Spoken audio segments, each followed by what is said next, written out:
ሰላም ጤና ይስጥልን ውድ የዩቲዩብ ቻናል ቤተሰቦቼ እንኳን ደህና ወደ ጤናማ ህይወት መጣችሁ። ይህ ቻናል ስለ ጤናችን የምናወራበት ነው። እንግዲህ ይህን ቻናል ከወደዳችሁት ሰብስክራይብ በማድረግ ቻናሉን እንድትቀላቀሉ ጋብዛለሁ። እንዲሁም ደግሞ የምለቃቸው ቪዲዮዎች የሚመቻችሁ ከሆነ ላይክ ማድረጋችሁን እንዳትረሱ። እንግዲህ ወደ ዛሬው ቪዲዮዬ ከማለፌ በፊት በዋነኛነት አርስቱን ልንገራችሁ።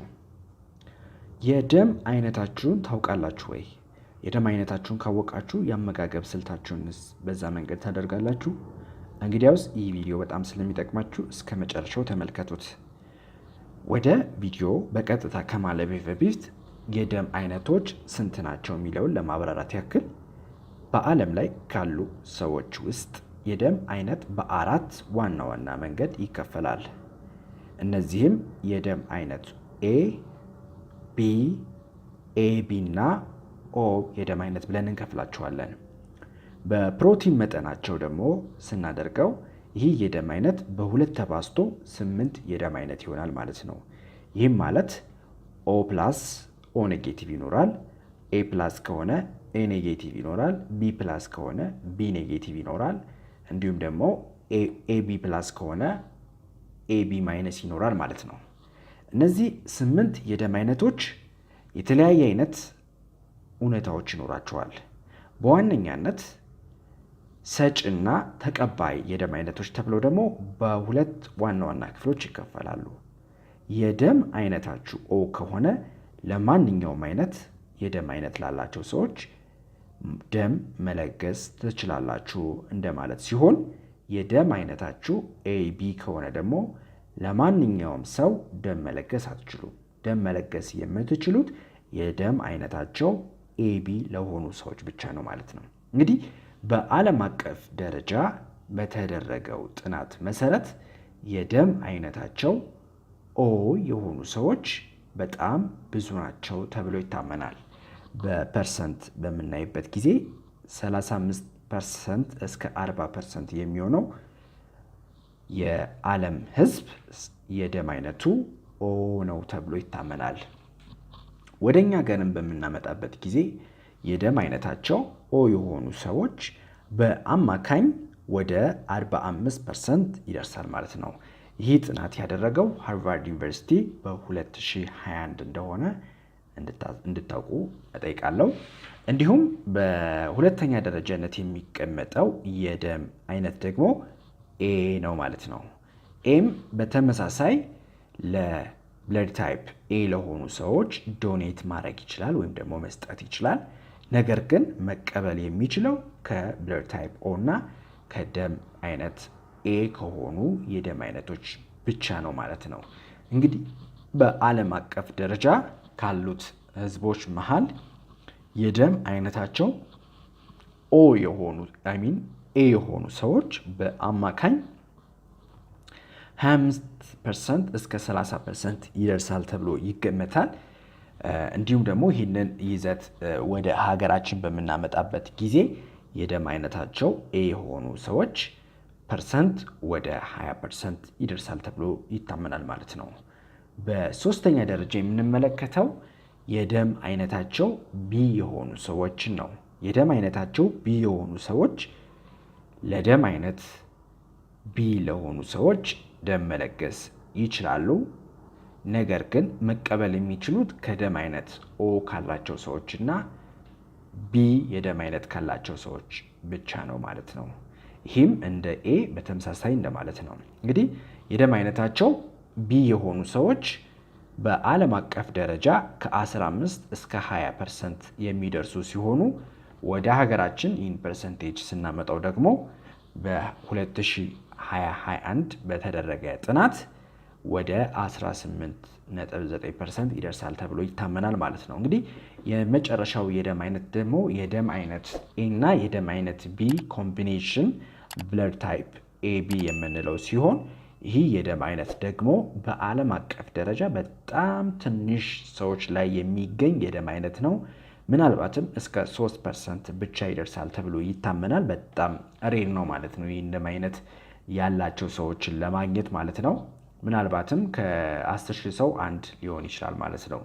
ወደ ሀገራችን በምናመጣበት ጊዜ ደግሞ በ0.4% ዝቅ ይላል ማለት ነው። እንግዲህ እነዚህ የደም አይነት ያላቸው ሰዎች ዶኔት ማድረግ አይችሉም፣ ግን ሪሲቭ ያደርጋሉ። ይሄ ማለት ነው ከየትኛው የደም አይነት ደም መቀበል ይችላሉ፣ ወይም ደግሞ ደም በሚቀበሉበት ጊዜ አይቸገሩም። ከብለድ ታይፕ ኦም፣ ከብለድ ታይፕ ኤም፣ ከብለድ ታይፕ ቢም የደም አይነት መቀበል ይችላሉ ማለት ነው። ነገር ግን መስጠት የሚችሉት ለብለድ ታይፕ ኤ ቢ ብቻ ነው፣ ወይም ደግሞ ለራሳቸው ብቻ ነው ማለት ነው። እንግዲህ በአጠቃላይ የደም አይነቶችን በዚህ መንገድ ካስቀመጥኩላችሁ በዋነኛነት የዛሬው ቪዲዮዬ ለማየት የሚፈልገው የደም አይነታቸው ኦ የሆኑ ሰዎች ወይም ደግሞ አብዛኛውን የሀገሪቷን ክፍል ይዞ የሚገኝ የደም አይነት ስለሆነ ምን አይነት ምግቦችን መመገብ ይኖርባቸዋል፣ በዋነኛነት ለዚህ የደም አይነት ኮምፓቲብል የሆነ ተስማሚ የሆነ የምግብ አይነት ምንድን ነው የሚለውን ነገር በአጭሩ ለማብራራት እንሞክራለን። እንግዲህ የደም አይነታቸው ኦ ታይፕ የሆኑ ሰዎች በአብዛኛው ፕሮቲን የበዛባቸውን ምግቦች ቢመገቡ ጥሩ ነው። ምን ማለት ነው? የገንቢ ይዘት ያላቸውን የምግብ አይነቶች መመገብ በጣም አሪፍ ነው ተብሎ ይታመናል።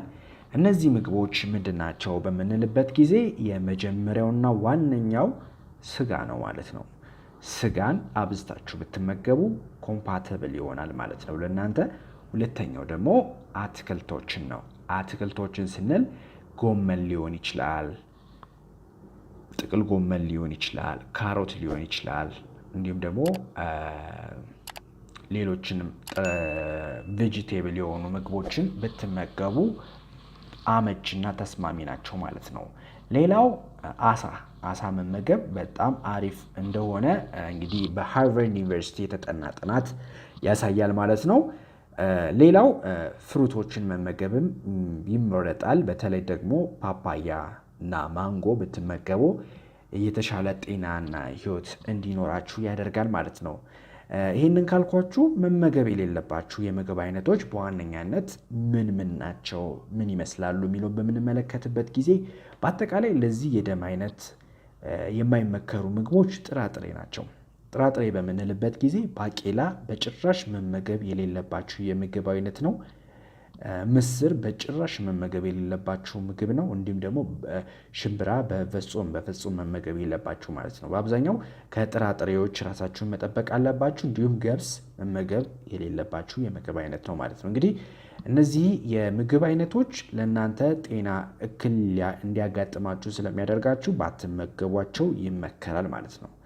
እንግዲህ የደም አይነታችሁ ኦ የሆኑ በዓለም አቀፍ ደረጃ በውፍረት የሚስተካከላቸው የለም ተብሎ ይታመናል።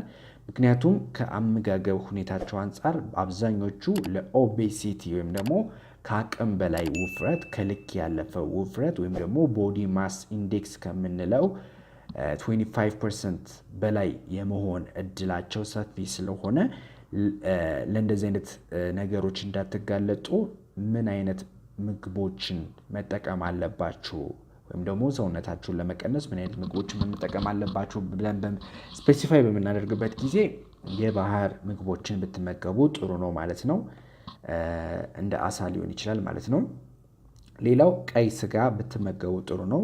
ስብ ያልበዛበት ወይም ጮማ የሌለው ስጋ ብቻውን ቀይ ስጋ ብቻ መመገብ የተሻለ ነው ማለት ነው። ሌላው ብሮኮሊ ነው። ብሮኮሊ ወይም ደግሞ የአበባ ጎመን ብትመገቡ የተሻለ ነው ማለት ነው። እንዲሁም ስፒናች እና ኦሊቫ ኦይል በተጠቀሙ መልካም ነው ተብሎ ይታመናል ማለት ነው።